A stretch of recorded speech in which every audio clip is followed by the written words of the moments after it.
Pemirsa, penangkaran bibit jenang milik CV Guna Makmu Gampong di bawah binaan Badan Usaha Milik Gampong Desa Alusiju, Kecamatan Pedada Biren, mulai dikenal keluar daerah. Kepala Dinas Lingkungan Hidup Kabupaten Darmas Raya Provinsi Sumatera Barat telah melakukan tinjauan ke lokasi setempat.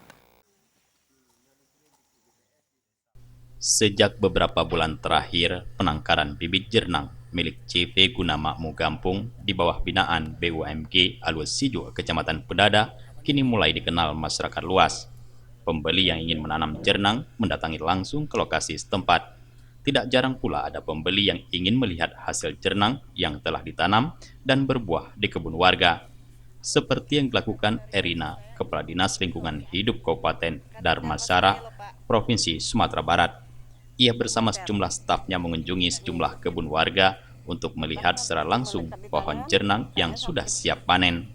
Setelah melihat langsung kesuksesan warga desa Alusiju dan masyarakat desa Pinturima Gayo menanam jenang, Erina berkeinginan untuk melakukan penangkaran jenang di Kabupaten Darmasara, Sumatera Barat sebagai alternatif pengalihan kebun sawit yang kian merusak alam.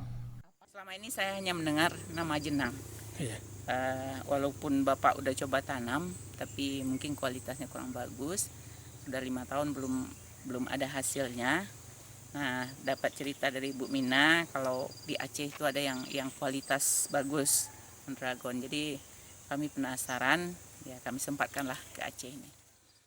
Selain itu, Erina mengatakan sepulang dari studi banding di Aceh, pihaknya akan mengajak para petani di sana untuk menggalakkan budidaya tanaman jenang.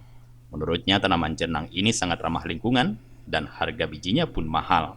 Begitu juga dengan bibit jenang yang tidak terlalu mahal dan bisa dijangkau oleh semua petani kebun. Dari Biren, Tim Liputan Aceh TV melaporkan.